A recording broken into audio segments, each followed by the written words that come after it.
Hi guys, this is Zach from Watches on You, and today I'm taking a look at the IWC Pilot's Watch Automatic Top Gun. So this is part of IWC's Top Gun collection, which consists of watches that are made up of ceramic and titanium, and they say that is because they are made to be able to just be tougher watches to meet the kind of quote-unquote Top Gun standards of what a watch would need to be for the pilots that are members of the Top Gun training school. So this watch is based on the Pilot's Watch, and that's why the name is IWC Pilot's Watch Top Gun. So it has a 41 millimeter case, 11.4 millimeter thick case, but it is done in ceramic instead of stainless steel, and then you have a titanium crown and case back as well.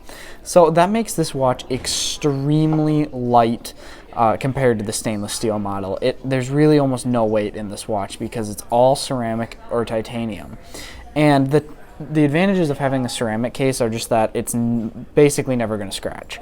You can chip ceramic if you bump it on, say, like a metal door jamb or something. It does chip fairly easily, but it will really never scratch. There are very few things that are hard enough to scratch ceramic, so that's a great plus for that. And the titanium is just used in places where it'd be very hard to machine the parts out of ceramic, so they went with titanium instead, like the crown or a case back as well, where it'll be on your skin.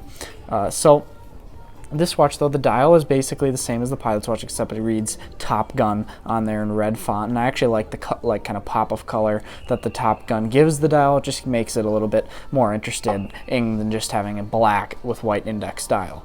So it has big Arabic numerals, as you can see, and then the classic triangle at 12, IWC triangle at 12 o'clock, which has the Pilot's Watch design, and then you have a date at 3 o'clock. The overall dial, very simple, as you can see, very legible, which is definitely a necessity for a tool watch, and just has kind of the very classic Pilot's Watch look. So now the strap that this watch comes on is a nylon kind of NATO strap, and it has a leather backing though on the inside, so it's very soft against your skin, but then you have nylon on the outside, and they do also reinforce the eyelets with leather as well, so they won't wear down over time. And it's a very high quality NATO strap for sure. It matches the color scheme of the watch very nicely. You can see it has titanium fixtures on it as well. And you can see the leather just goes all the way through the back. So now let's do a wrist shot. So on the wrist, this watch's size is great for a tool watch. Being 41 millimeters, that's just about perfect. I think that size is fantastic. I have about a 7.5 inch wrist, so it's above average sized, and this watch fits very nicely, and I think it will actually fit most people's wrists nicely, as 41 millimeters is right around kind of the 40 millimeter mark, which is generally considered a very universal size for a timepiece.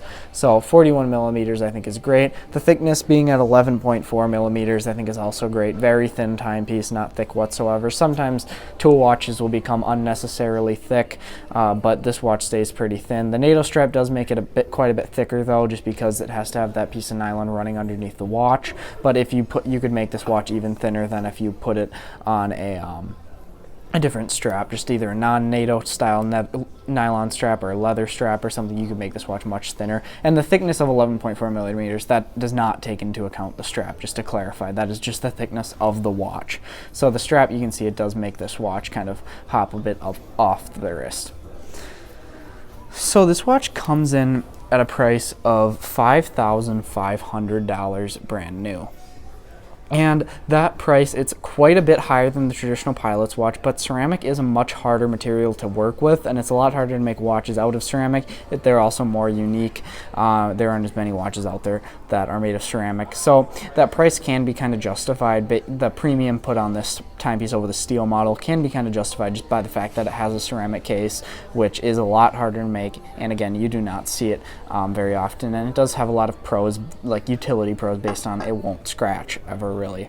So actually, one thing I didn't go over quite yet is the movement in this timepiece. So the movement is the 32110 caliber automatic. It has 72 hours of power reserve, so a 3-day power reserve, which is absolutely fantastic. Oops, sorry for bumping the camera there.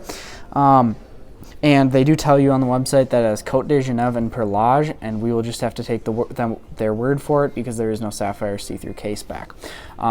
but I'm sure it's finished nicely. All IWC movements are finished nicely. So I'd like to thank JB Hudson Jewelers for lending us this timepiece for the purpose of this review. I'll be leaving a link in the description to their website. Thank you guys for watching. Remember to like, subscribe, and share. Thanks.